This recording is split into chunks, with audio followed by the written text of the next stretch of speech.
Bonjour aux élèves du lycée Gaston Merveille de Kourou, Monsieur Colpin, pour une vidéo de cours qui porte sur les fonctions affines, un chapitre extrêmement important. En plus de cette vidéo, je vous ai envoyé un document format PDF que je vous ai envoyé par mail. Ce document est à compléter au fur et à mesure du déroulement de cette vidéo, donc si vous n'avez pas encore imprimé ce document, vous mettez cette vidéo sur pause, vous imprimez ce document, puis vous reprenez la lecture de cette vidéo. Donc voilà, vous avez le document sous les yeux. Vous avez également un crayon à papier, une gomme, un stylo bleu, un stylo rouge. Bien. On va pouvoir commencer. Donc je commence par relire le titre du chapitre. Fonction affine, un chapitre extrêmement important qui servira en seconde, qui servira en première, en terminale et même au-delà. Il servira aussi dans d'autres matières que les mathématiques. Il servira par exemple en économie, en biologie, en démographie, en physique, en chimie, et j'en oublie. Tout ça pour insister sur l'importance de ce chapitre, et ne pas être à l'aise sur les fonctions affines, c'est prendre le risque d'être en difficulté pour la poursuite de vos études. Ceci dit, il ne faut pas avoir peur des fonctions affines. Les fonctions affines sont les fonctions les plus simples qui existent, et on va les étudier en détail dans ce cours. Ceci dit, bien qu'elles soient simples, les fonctions affines, c'est un cours qui est assez long, et on va donc traiter ce chapitre sur plusieurs vidéos. On commence par le paragraphe grand 1, définition d'une fonction affine, petit 1, exemple de fonction affine. Donc je ne vais pas donner tout de suite la définition générale d'une fonction affine, on va s'en approcher petit à petit à l'aide d'exemples. Exemple 1, vous reconnaissez le schéma d'une fonction décrite par une machine. Une fonction peut être assimilée à une machine qui travaille sur les nombres, elle prend un nombre en entrée, le nombre avant transformation, elle travaille dessus, et il y a un nombre en sortie qui est le nombre après transformation. Petit point de vocabulaire, le nombre après transformation s'appelle l'image du nombre avant transformation. Alors regardons en détail ce que fait cette fonction. Donc il y a un nombre qui rentre là par le petit entonnoir, il rentre dans la première salle, il est multiplié par 2. Le résultat qu'on appelle un produit, parce que je rappelle que le résultat d'une multiplication s'appelle un produit, pénètre dans une seconde salle où on ajoute 5, et on obtient le nombre en sortie. Vous allez prendre votre crayon à papier, et vous allez compléter par vous-même les pointillés de l'exemple 1. Alors pour vous laisser le temps de le faire, il faut mettre la vidéo sur pause, puis ensuite reprendre sa lecture pour la correction. Allez-y.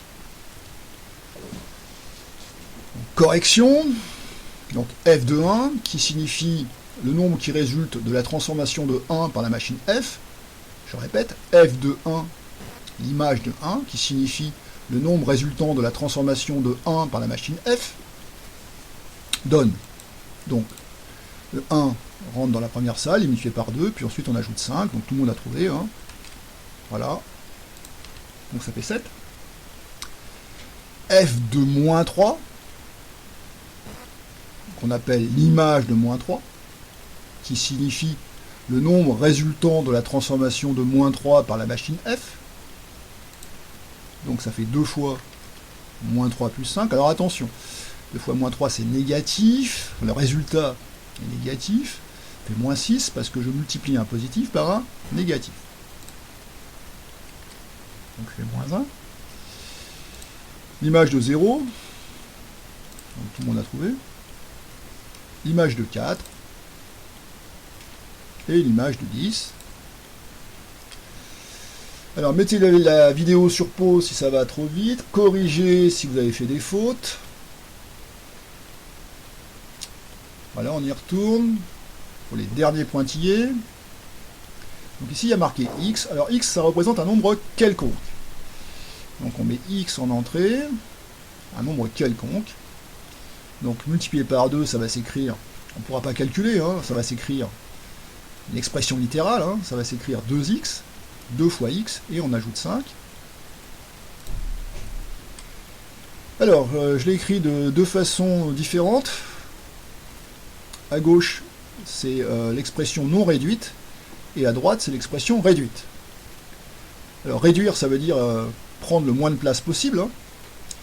Donc ici, la multiplication, lorsque il y a un signe multiplié entre un nombre écrit en chiffres et une lettre qui représente un nombre, ce signe multiplié, on peut ne pas l'écrire, et donc ça donne 2 fois x plus 5 est égal à 2x plus 5. On dit qu'on a réduit l'expression. Ok, exemple 2, vous allez reprendre votre crayon à papier, le faire par vous-même en mettant la vidéo sur pause, puis en reprenant la lecture pour la correction. Allez-y. Correction.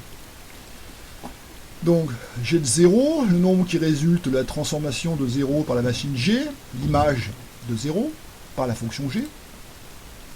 Donc, cette fonction, dans la première salle, on multiplie par 4, on ajoute moins 3.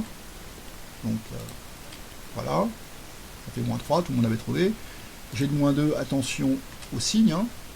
4 fois moins 2, un positif par un négatif, ça fait un négatif. Ça fait moins 8 plus moins 3, donc moins 11. Et la forme, l'expression numérique, voilà, qui a été réduite. Alors ici, à gauche, c'est pas encore réduit, à droite, c'est réduit. Alors 4 fois x, hein, c'est comme tout à l'heure, ça s'écrit 4x, et plus moins, ça se remplace par moins. Donc, de manière réduite, ça fait 4x moins 3.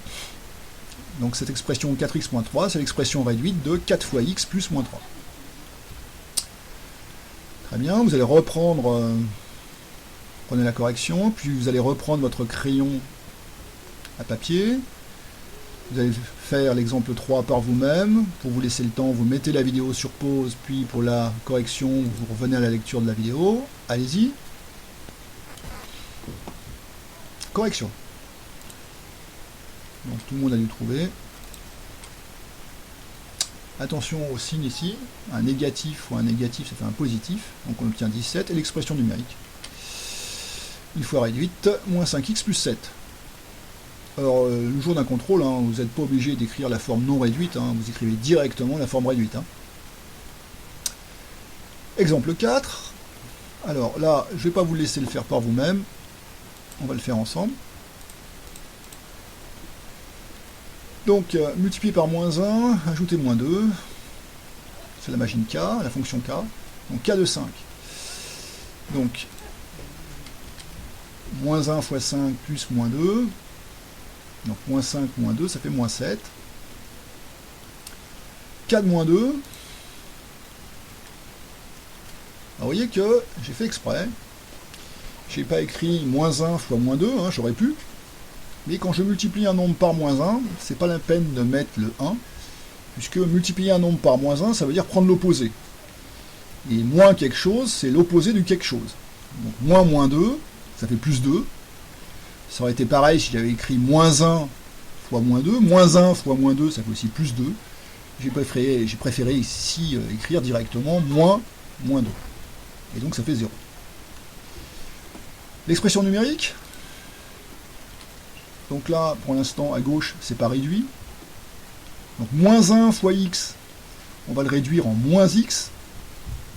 Moins 1 fois quelque chose, c'est pas la peine de l'écrire. Moins 1 fois quelque chose, c'est l'opposé du quelque chose. Donc c'est ce que j'ai écrit ici en mettant le moins devant. Alors souvent on voit sur les copies 1 fois x ou moins 1 fois x, c'est pas que c'est faux, mais c'est pas réduit. Donc 1 fois x réduit, ça s'écrit x, et moins 1 fois x réduit, ça s'écrit moins x. Voilà pour ce point de détail sur la réduction du 1 fois x et du moins 1 fois x. On rencontre souvent ça dans les copies, les élèves ont du mal à se séparer du 1 fois, ça les choque. Bien, ceci étant dit, on vous pose une question. Quels sont les points communs de ces 4 fonctions? Alors, vous avez sûrement remarqué que ces 4 fonctions, il y avait 2 salles, une salle où on multiplie et une salle où on additionne. On ajoute. Donc, les fonctions affines ont comme point commun d'être constituées d'une multiplication et d'une addition. Quand une fonction est construite de cette manière, avec une première salle avec une multiplication, une deuxième salle avec une addition, eh ben, on appelle ça des fonctions affines. Et vous mettez affine en rouge, s'il vous plaît. Donc on va avancer vers la généralisation de la définition d'une fonction affine.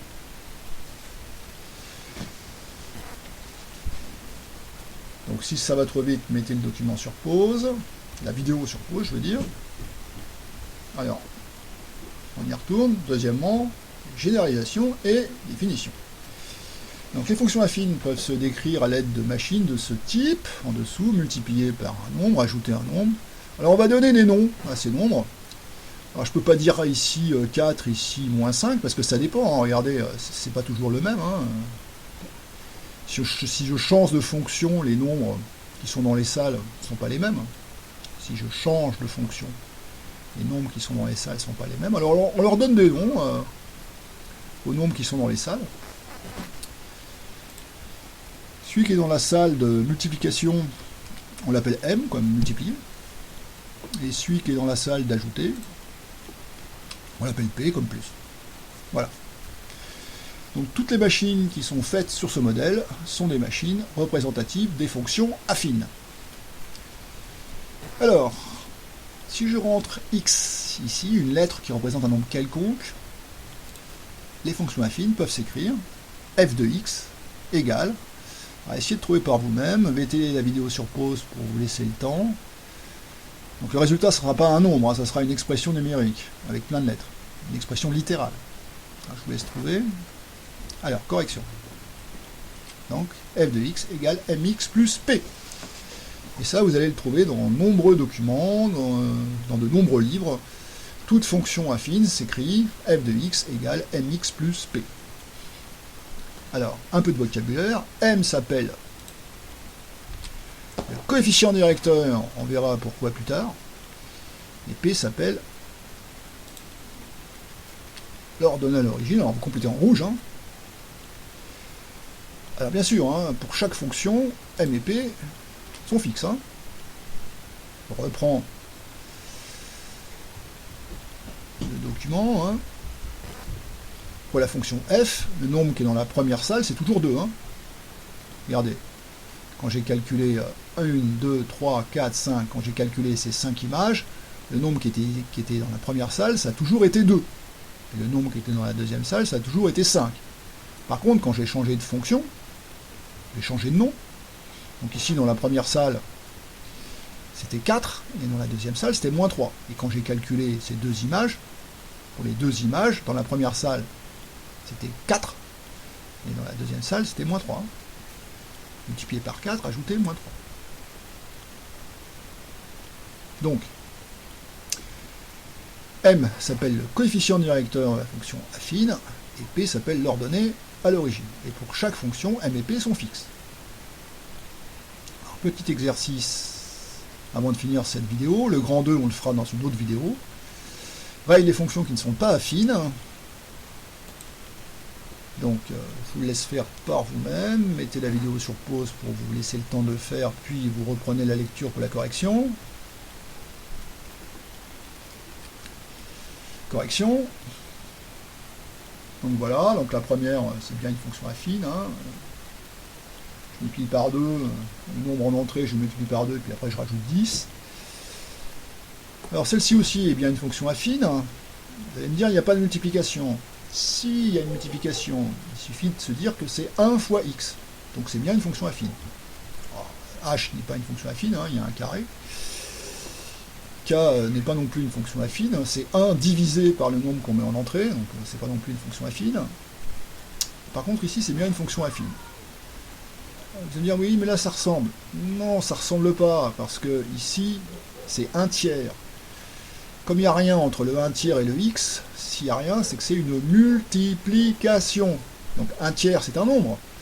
Bon, certes, c'est pas 2, 3, 4, 5, hein. 1 tiers c'est 0,333333 qui s'arrête jamais. Et donc j'ai bien une multiplication entre 0,33333 qui s'arrête jamais, qu'on préfère écrire 1 tiers, et mon nombre en entrée, qu'on appelle x. Donc c'est bien une fonction affine, puisqu'après je rajoute 7. Z, ah non, racine carrée, non, racine carrée, il n'y a aucune chance que ce soit une fonction affine. Et la dernière, je ne sais pas si vous l'avez trouvé, mais la dernière c'est bien une fonction affine. Vous allez me dire, il n'y a pas de multiplication, il n'y a pas d'addition. Bah si, j'ai multiplié le nombre en entrée par 1 et j'ai rajouté 0. Donc ça c'est bien aussi une fonction affine.